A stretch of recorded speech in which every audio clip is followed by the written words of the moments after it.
trop indépendant, trop pas prêt pour aller profondément dans une relation avec Christ, pas prêt à prier tous les jours, pas prêt à lire la Bible, pas prêt à m'engager et à servir dans l'Église, pas prêt à payer ma dîme, mais on est tous présents dimanche matin.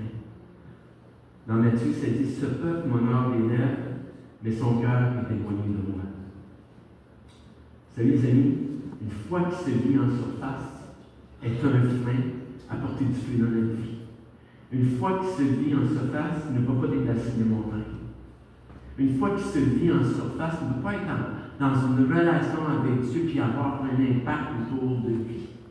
Une foi qui se vit en surface n'a aucun effet dans sa vie qui peut changer son entourage autour d'elle. Aucun témoignage qui peut apporter. Veut dire, tout le monde aujourd'hui se dit chrétien. Est-ce que ça change la vie des gens parce qu'on se dit chrétien? Il y a une différence pour moi entre un chrétien et un disciple. Dieu nous appelle à être des disciples. Dieu nous appelle à être des ambassadeurs. Dieu nous appelle à être des témoins puissants pour lui. Prochaine diapo, ça dit nos peurs, nos blessures, nos non-guéris, manque de pardon, manque de confiance en Dieu peuvent aussi limiter notre capacité à vivre pleinement la descendance de Christ.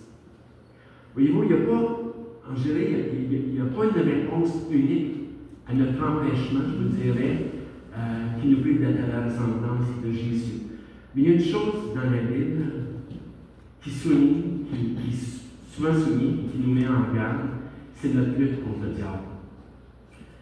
Depuis la Genèse, on sait que le péché a introduit, je dirais, une rupture dans la relation qu'Adam et Ève avaient avec le Dieu créateur, entraînant avec eux, je dirais, la perte de leur valeur inestimable d'être à l'image de Dieu.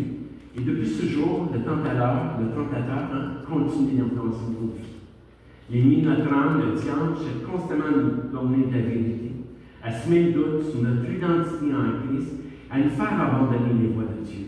Donc, à tous les jours, on est on lutte contre le mal, en fait. On est constamment dans une guerre où les tentations, et même, je vous dirais, frères et sœurs, même si on est sauvé, racheté, délivré, pardonné, cette victoire de Jésus à la croix ne signifie pas que Satan a disparu de la mer.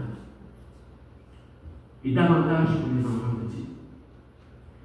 Voyez-vous, quand on se met dans ce corps, dans cette nature pécheresse, elle va se manifester par des tentations, des doutes, des désirs égoïstes, des situations même, je vous dirais, qui vont nous éloigner de la volonté de Dieu. La lutte contre le mal, ce n'est pas juste une bataille extérieure, mais c'est une guerre qu'on vit à l'intérieur de nous. C'est une guerre qui